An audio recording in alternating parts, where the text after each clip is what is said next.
guys, we are back for another cast interview. Today we have Nathan D. Simmons with us. Yes. My son, Elgin. We're so happy to have you here, Nathan. Oh, I'm happy to be here, Mom. You know, it's good to see you. Really good. Mom. Yeah. I love it. You can die happy now. I will fight somebody for Elgin, okay? It has. It's happened. It has happened. I will take somebody else's eye out, okay? Oh, thank you. Yes. Okay, so Nathan Simmons, welcome to the show. Thank you for having me. Thank you for having me, Mom. All you guys, Jazzy and Dawn. Thank God. You know, I mean, you entered one of television's creepiest shows. Mm-hmm. Tried several times to take a nap, but couldn't. And then finally did and woke up carrying more mythology than half the cast. And we still don't know what's going on. Yeah. A lot of Elgin lore happening. Yes. Yeah.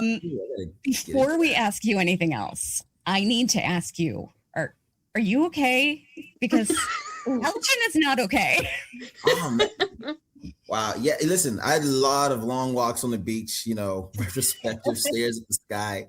I'm doing good. I'm good. I'm really good. It's been a year, you know, so I'm feeling good. I'm glad you have both of your eyes. Yeah, I am too. Oh my God. I am lying. Sometimes when I'm coming off of set, I'm like, I hope and I pray, like, man, when I take this off, I hope I can see, because I cannot imagine going with one eye. Oh, no, I was gonna say, I have to tell you, like, when we do our recaps, we always show stills from the episode. Yeah. And we don't like to show anything too gory because we could get penalized for that. Yeah. So when in the episodes where Elgin's eye was out, I had so much fun, like, putting googly eyes. Just covering little sections. Around. Yeah. Elgin was like my own little Mr. Potato Head. Yeah, so that was one of my favorite toys, you know. There you go. Thank you. All right. So we always like to start things with a 2-minute speed round. Okay. You answer as many questions as you can in 2 minutes. You can say pass to any of them. Okay. And then at the end, we tally it up and see how you do against our other guests. Right now, one of your castmates is our reigning champion currently, and that's Samantha Brown. Oh, Sam Brown. So, okay. Yeah. Sounds gotta be real. Has to be real. She's going to be a tough one to beat, let me tell you, because she got 27 with no passes. So it's almost a question a second. How? Yeah. She was lying. Had to be lying to someone. I don't know how she's gonna get 27. Alrighty. I got my timer ready. Okay. Ready to start. By the way, I have to tell you, I don't know what questions are going to come up. These are completely random. So I always randomize them before I shuffle them. So Are you ready? I'm ready. I'm nervous. All right. Let's start. Something considered normal in a dating site bio that is a huge red flag for you. I like movies, just watching TV. Toilet paper, over or under? Under. If you had to double a body part, what would it be? My legs.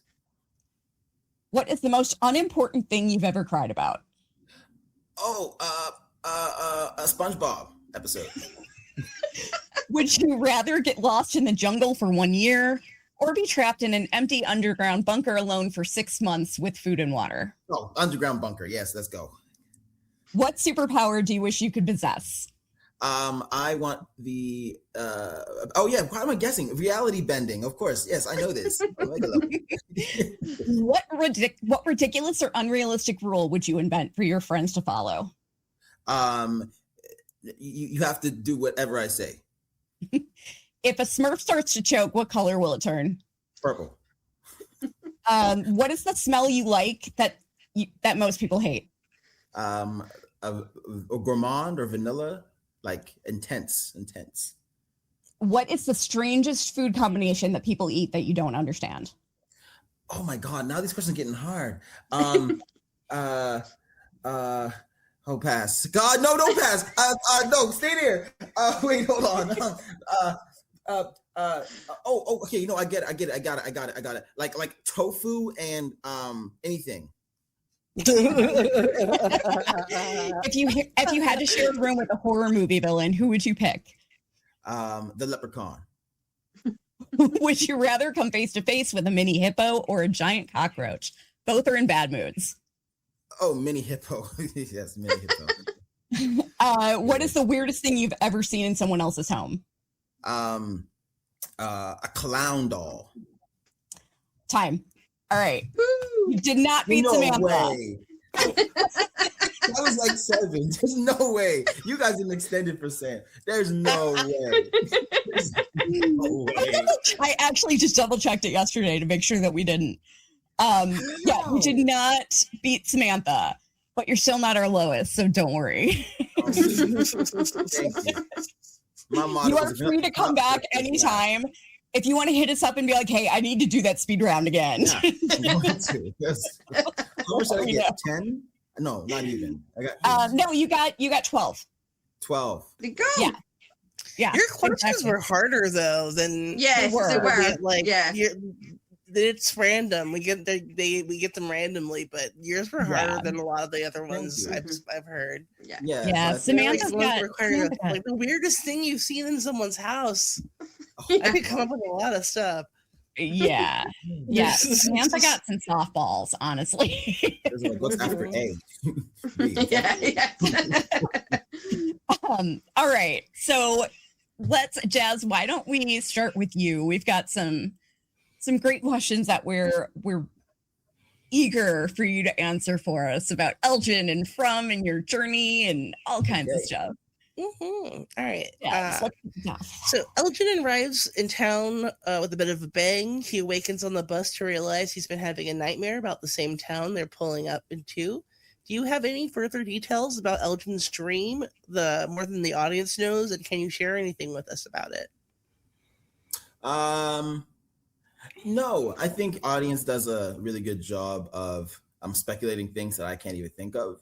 And what I love with the show and speaking with the creators is that they do leave so much open for interpretation, which it gives me a lot of freedom. So the dream can be what I want it to be, and I can just build whatever I can off of that. But it's still very mysterious, like of Elgin's dream. And I think it's supposed to be, like through conversations with John, it's supposed to be, because I don't think I completely understand the dream, and that helps add to Elgin's discomfort. And I think if Elgin completely understood the dream, he would have a better idea of like what he actually wants to do and how he's going to go about doing it, right? Yeah. We know little bits and pieces about Elgin's backstory.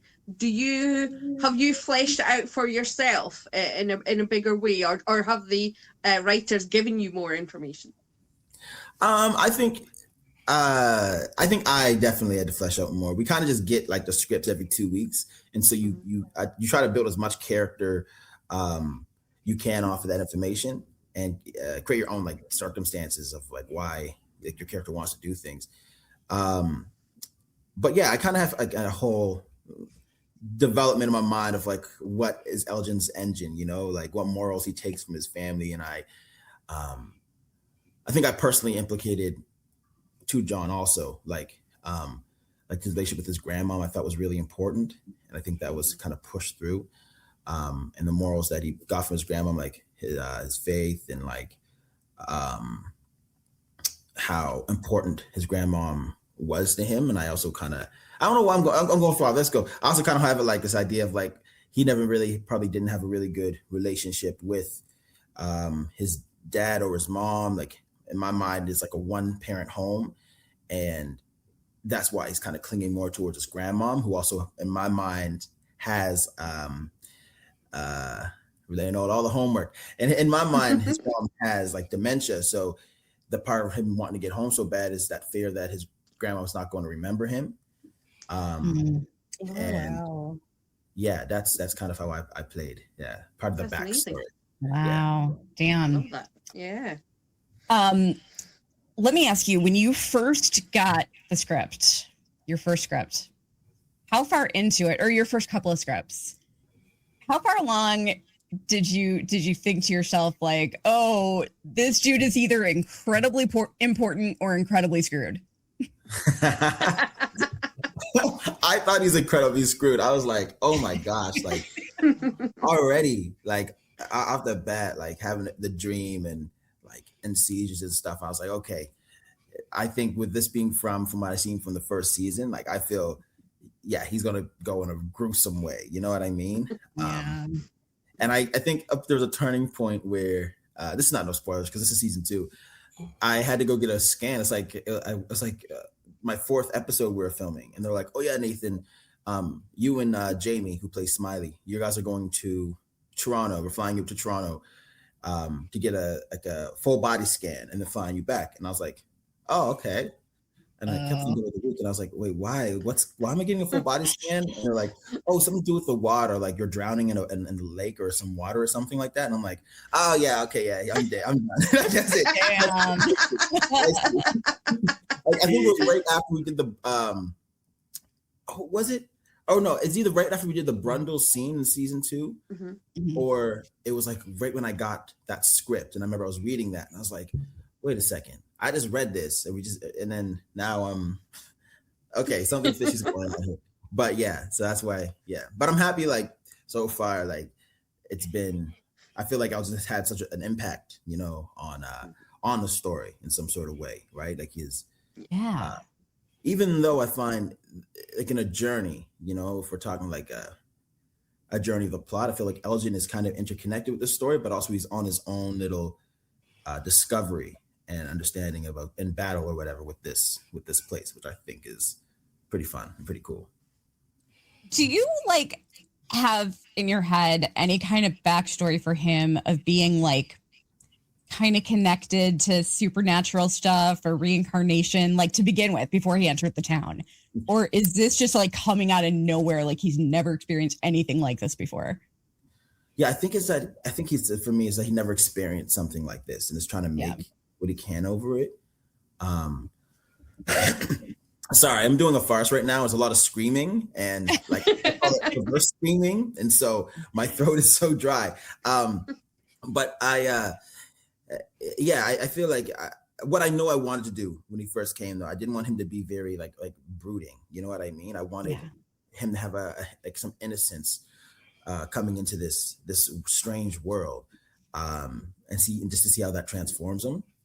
But Gotcha. Yeah, I don't think originally I planned of him having any supernatural thing. I think him entering kind of short-circuited, right? The only thing I did ponder actually was that he's not supposed to be here. That's what I originally thought. Like, they stuck on him. He's not supposed to be here. Yeah. He's a character who's known for his sweetness. Like people would even consider him pretty wholesome. Was the darker path your character walked during season 3 difficult for you? And did you have any discomfort around reenacting some fairly realistic violence? No, I loved it. I felt it was a way that I can explore the character in a different way. The only part I think I struggled with a little bit, or was not struggled with, but was fearful of, was I felt this was like this whole idea going into season 3. It would be season 3. This whole idea would be like Elgin, because he got this bone with the Kimono Woman. And now maybe starts to release some of his guard. So like, who is Elgin outside of the anxiety and the fear? And so that's what I really, started to get a bit anxious and worried about, because I wanted to make sure I was portraying who he is inside properly. And so across with your first reunion with Fatima in season 4 and how you guys are both changed by the experience, but like still want to support each other. I think that's like a huge moment for both of your characters. I really love that. Yeah, that was a hard scene. That was a hard scene for me and Pega, because like we spoke about it, for a while, and I feel like for us, we understood what the scene, was asking for, but we also were trying to be mindful of like who we are bringing into, like coming into that room, and like the things that she did and the things that I did. And yeah, the weight of that as well. That's something that I love. That's one of my favorite scenes of, It's a fantastic scene. Yeah. It is, but my heart broke when I think Fatima asked him if he was okay, and he was like, "I'm not sure I deserve to be." I'm like, yeah, yeah. Oh, sorry. I just, like I said, he's my son. I get very emotional.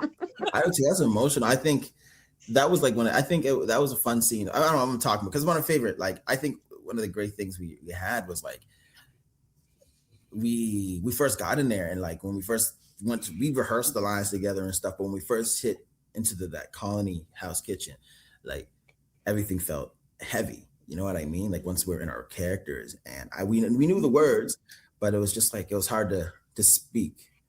There was a silence that we had to fight through. Right? Yeah.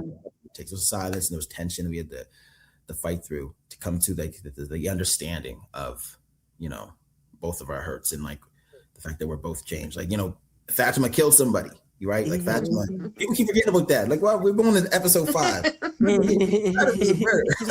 Fatima killed. No, but like, yeah, and I, kidnapped Fatima, which is, I guess sad, even though she kills. But like, yeah, there was a lot of weight there, like and regrets, and yeah, and hopefully going forward to some, camaraderie, some of the stuff we can build together, right? But yeah.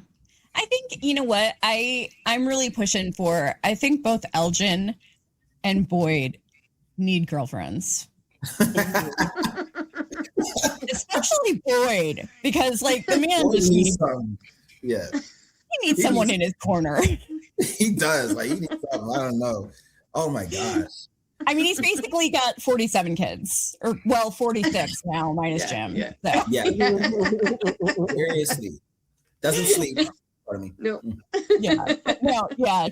Elgin needs. I think Elgin needs some love too. He needs or a boyfriend. If like I don't know his sexualty. Yeah. Boyfriend, girlfriend.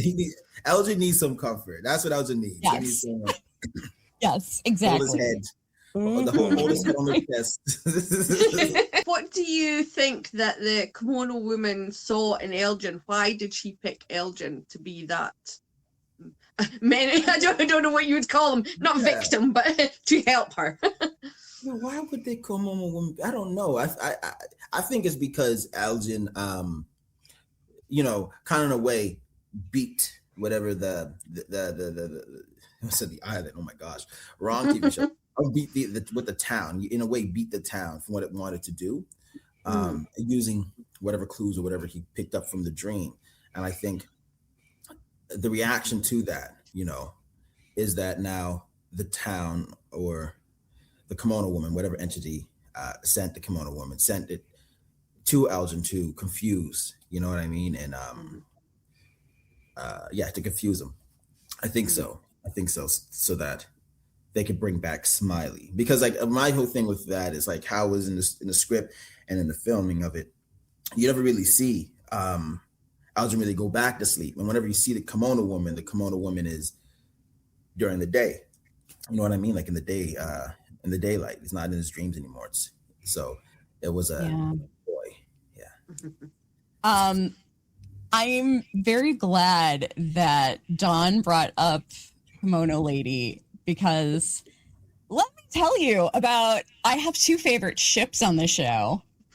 Other than Jaditha, which is kind of a fan favorite ship, which I invented, by the way. I invented Jaditha. She did. She was the OG. I invented it in like season 1. Okay.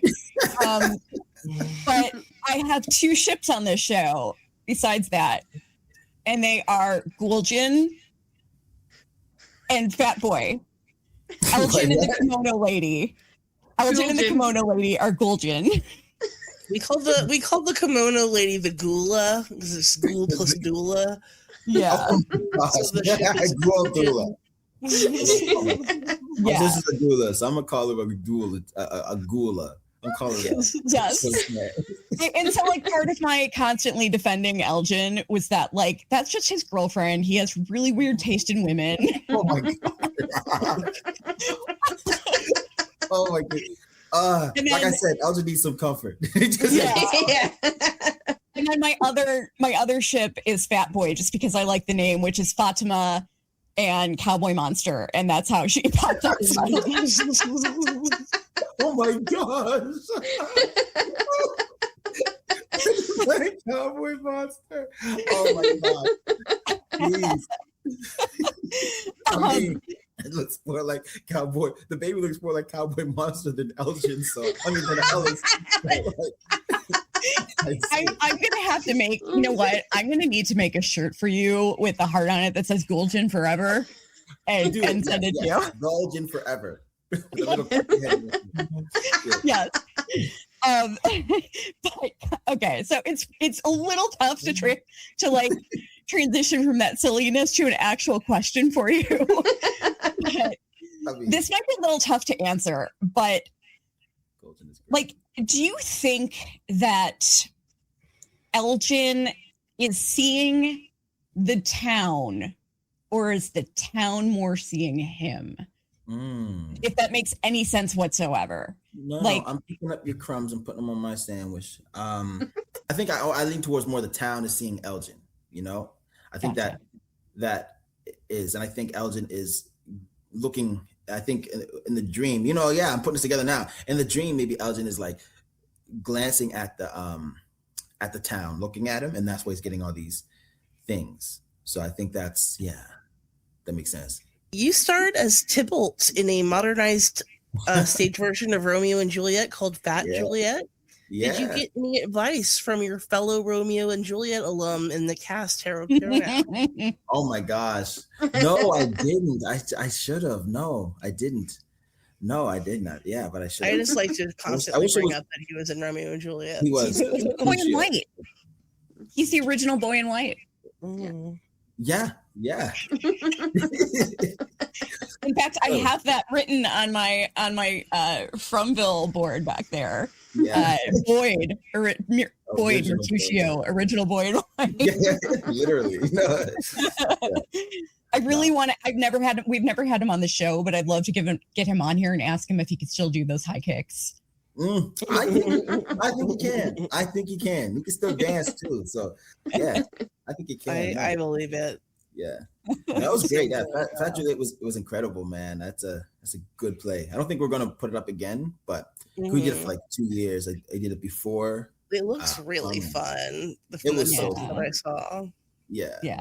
It was really fun. It was crazy. It was crazy. My friend Stevie, they're in Toronto now. A big improviser, you know, they're working with like Second City in Toronto and stuff, a huge improviser.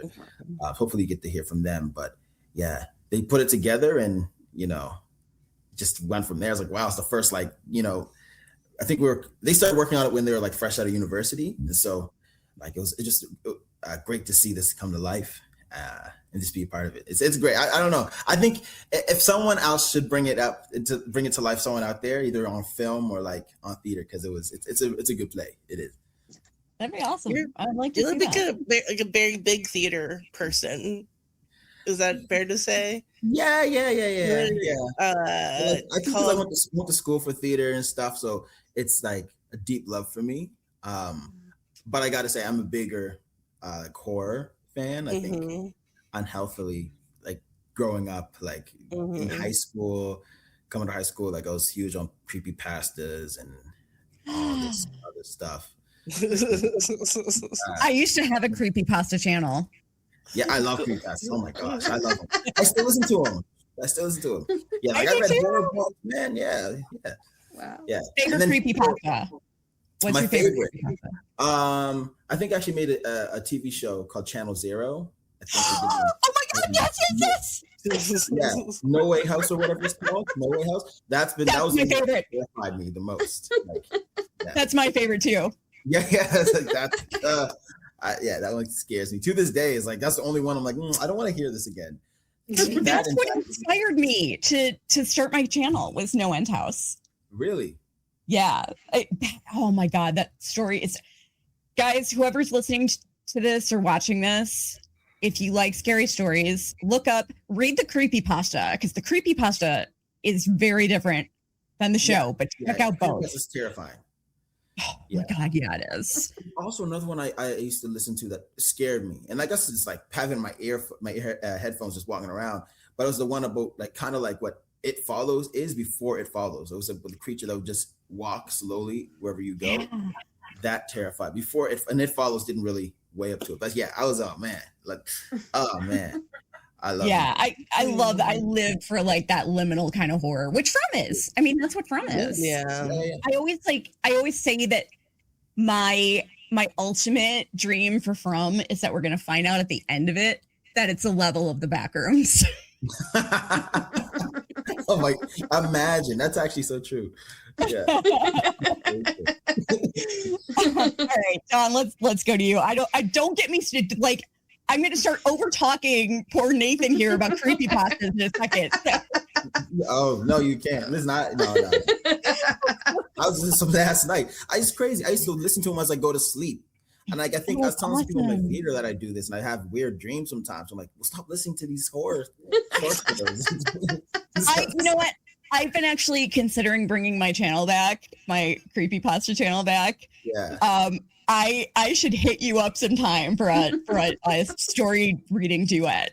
Oh my gosh! Please, yes, please. You'll do a much better job than me, but. I don't know. I'll be like, oh, this is weird.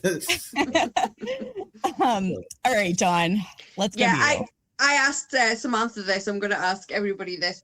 If you could pick a song for the From jukebox for Elgin, what song do you think the jukebox would play for Elgin? See, hold on. Just give me 1 second. Okay. Because hold on. Where's my Spotify? 1 sec. I have my whole Elgin playlist, and I'm like listening to it. Nice. It's so weird. That's really cool. Okay. It's called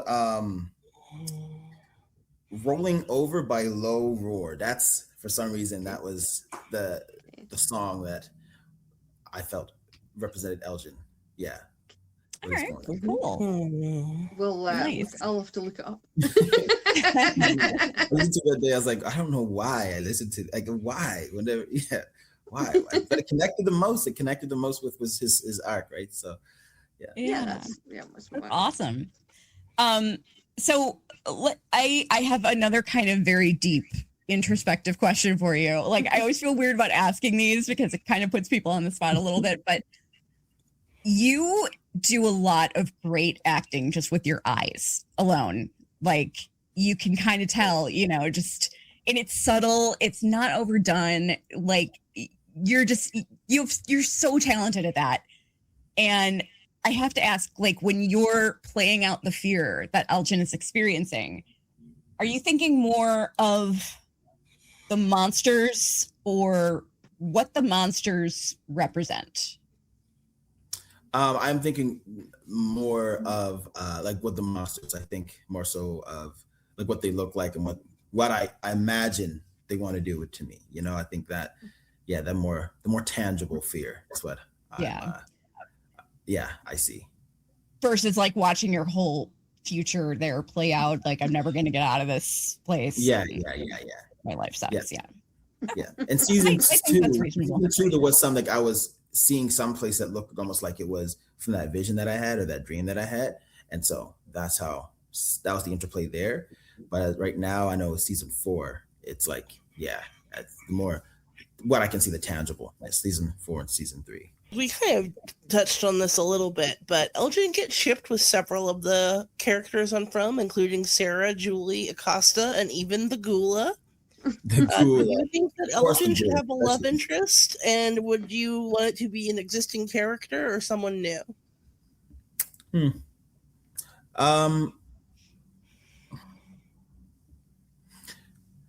I think it should be one of the existing characters, right? I think someone new would it'll be so much more to have to for Elgin to have to like open up to them again, because he only opens up to a handful of characters. So it would have to be Sarah, Julie. Wow, that's it. Wait. Acosta, I've seen Maybe Acosta, yeah, it could be someone around. Yeah. And the Gula is available. No, we tried that. The Gula season 3. Fatima and Ellis might be up for a throuple. You don't know. There could be. Yes. Yeah, I know. Ellis still kind of hates me, but I could be. Elgin saved Ellis's life. They never even got credit for it. You know, Ellis didn't need to. End of the day, I should just left Ellis. He heals supernaturally anyway. He would have just got. Yeah, exactly. Yes.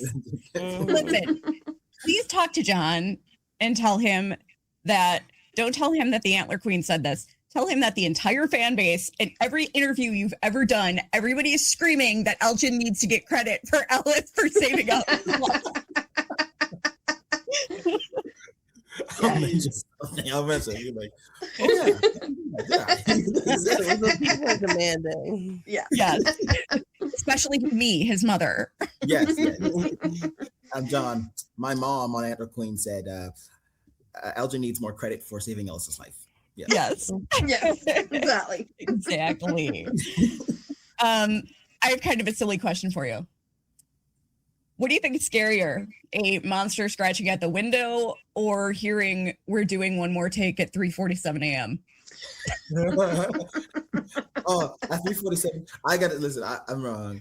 The monster scratching at the window. When it's late and my mind gets loopy, that's my favorite time. Oh my gosh, that's my favorite time. You're an actor. Yes. No, when I'm working crew, definitely 3:47 a.m. One more take. You just caught the window. What do you mean one more? You just said window. Just marking 3 takes ago. And see, Jazz has worked in TV before. She's worked behind the scenes, so she knows about. You know, Abby. All right, on again. What? Resetting. What are you talking about? I'm like, it's 4 o'clock in the morning and it's like 27 degrees because you're in Malibu, and Oh my god, you still gotta drive an hour home. Yes, Rough I job, worked, man. locations on actually during work locations for crew with some of my friends on what's it called, a Hallmark movie, and it was late, and we were shot an hour 20 minutes away, and it was something like 3-4 in the morning, and I was on the wrap up crew, and I'm like, y'all still going? Like, it's like you guys said it was going to be wrapped by 1. What is happening? Yeah. I know that hurt. That's why I come prepared. I come prepared every day on set. Jumping off of that, last year you had your directorial debut with the short film documentary. Okay, it was beautifully shot. It was really interesting. I just watched it last night to prepare for this. What attracted you to directing, and are you looking to pursue more behind the camera opportunities? Yeah, I am. I guess more so than just directing and acting, I think I do love storytelling. Fun fact, while I was in university studying for theater, I was part of a storytelling troupe for Black Nova Scotian stories for a year, right? And I did that with a man named David Woods. Actually, helped me start my career, David Woods did. And then my first film gig when I was in there was kind of a Black folklore type of storytelling troupe as well. So I love that whole idea of telling stories and bringing people into whatever world I'm trying to create for them. And so that's what I love doing. I think that's why I love acting so much, is because I get to share a story with people and have them coming along with it, right? So yeah. This doesn't sound weird. It definitely looked like it was shot by someone who loves acting. It's really, it was really interesting. I thought it was really cool. I was like, this is an interesting cat. I'm excited to talk to him.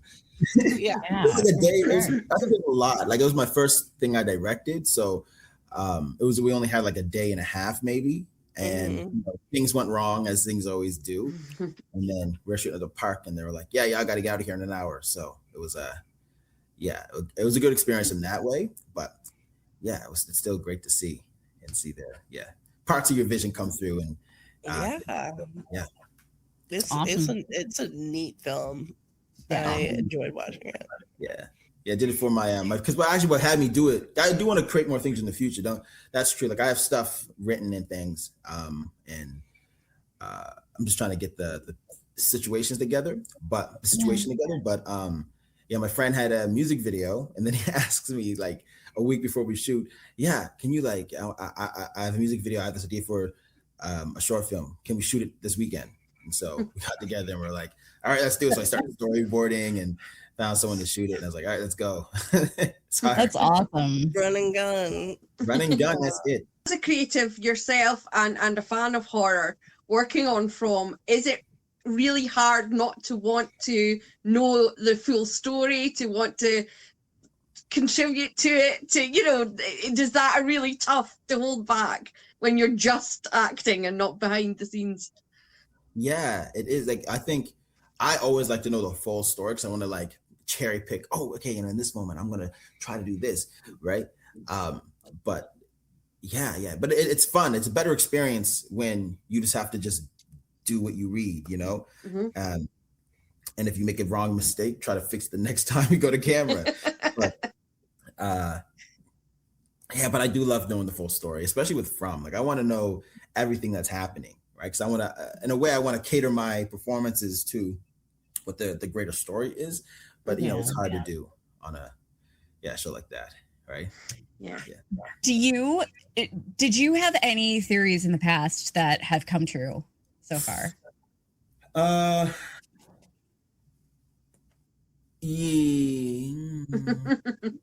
want to say yes. I felt like Tabitha was there before someone else. I honestly did. Yeah. I thought that was true, but I also thought Jim was, but I was wrong. It was right because they were together or whatever, and as the whole life. But I thought Tabitha, like that's one thing that came true, and I was like, oh, that's so cool. I also felt some of the photos I seen in the room. I thought some of them were going to happen in the show, and I remember there was a photo. I only know this because I walked up into Scott. What's that character? Victor's room in the studio, and I seen all the drawings and stuff, and I was like, "Oh, that's the yellow man, right? Man in yellow. This person's going to do something, I think." And I think, that came through some of the drawings. Yeah, happening.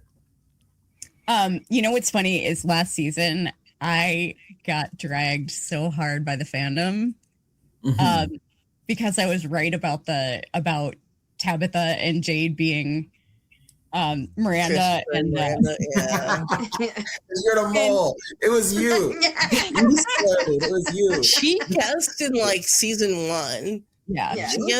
She guessed because I introduced her to the show, and I was like, "Kelly, you're crazy."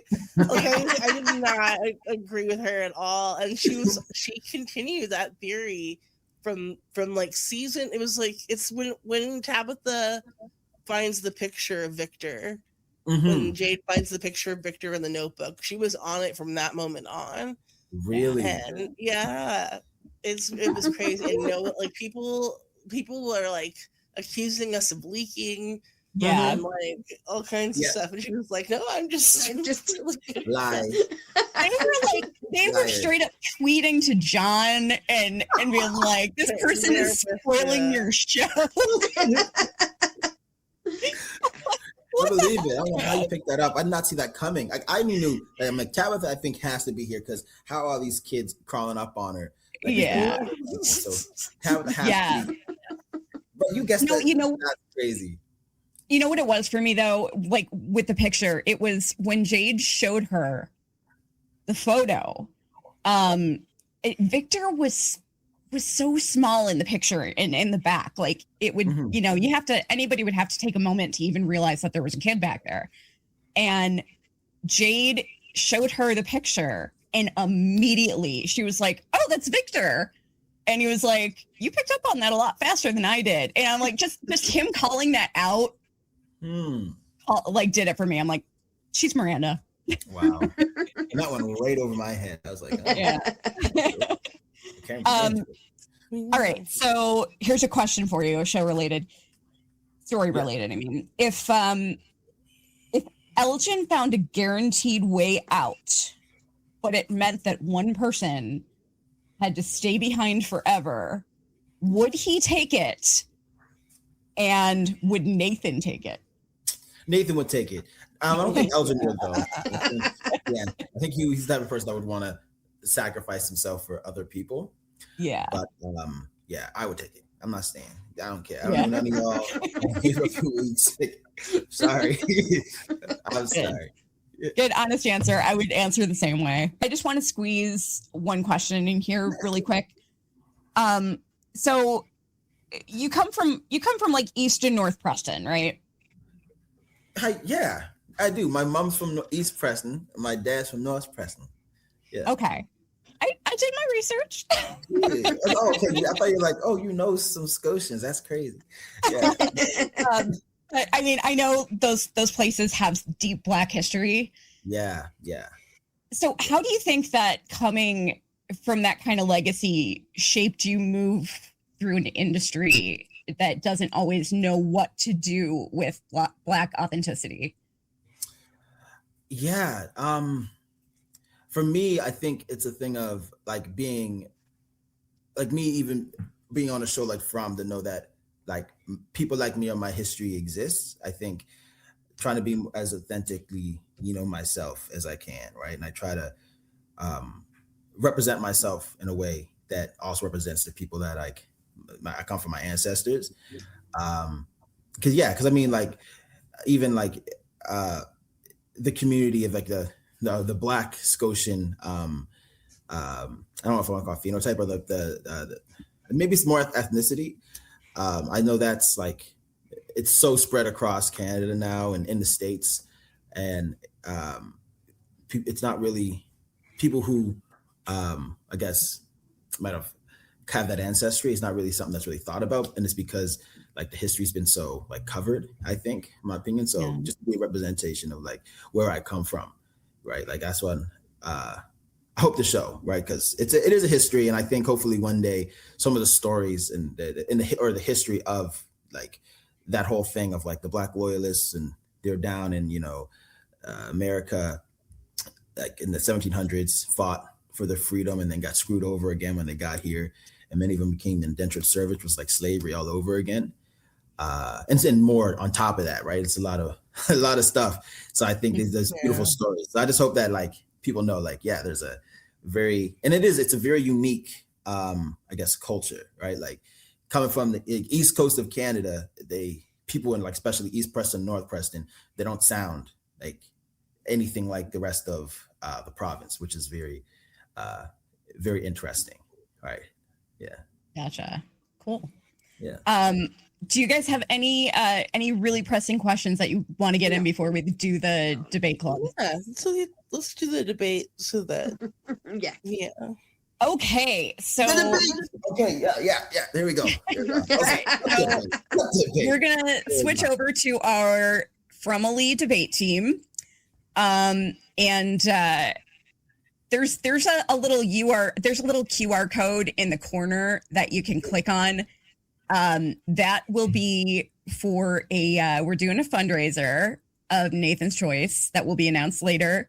So if you click on the QR code in the corner of the Fromily debate team sign, it will take you to the fundraising page.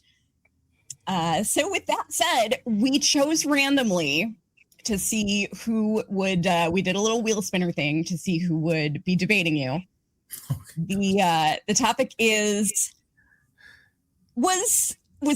did Elgin make the right call with kidnapping Fatima? Because there are some good things that could have come out of it. And you're going to argue for your character. I got chosen to debate against you. Oh, okay. So you're arguing with your mother. So, just let you know. I may ground you. They're I'll be respectful. Trust me. Okay. Does someone want to start the timer? Oh yeah. Okay, when you go. Okay. Let's. Nathan, do you want to go first or second? Okay. Yeah, I'll start it off. Let me start it off. I'll start it off because All right. Let me start. I gotta explain for why I won. All right. Go. Okay, so when it comes to the whole thing, did Elgin make the right choice? That's the question. And people may think, if you may say, there's no reason why Elgin should kidnap a pregnant woman of all things and put them in a cellar and then feed them blood. But the greater, you got to think bigger than just like the simple facts, right? Understand, Fatima already sealed her fate in the box for committing murder, a murder that she would have gotten away with. And on top of the murder, she would have also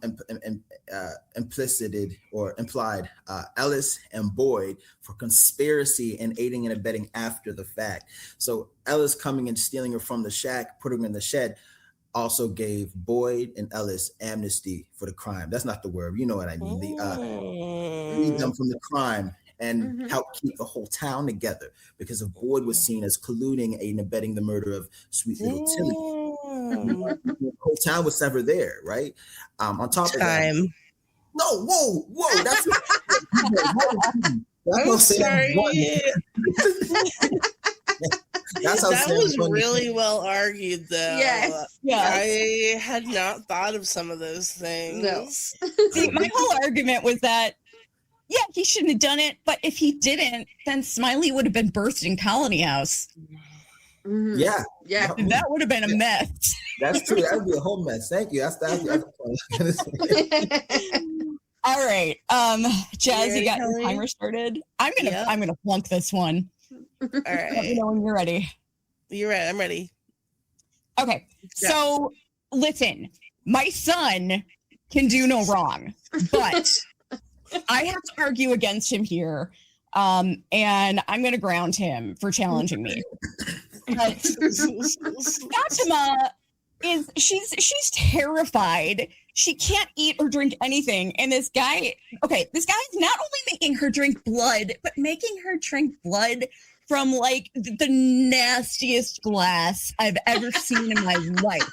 Like, yeah. I think Dead Tom actually wiped that glass with the dirtiest bar rag in Canada or America, whichever, and made her drink from that, and then like, basically terrorized her. And I honestly think that, like, if she had given birth in Colony House, Smiley would have been in Colony House. Maybe he would have integrated.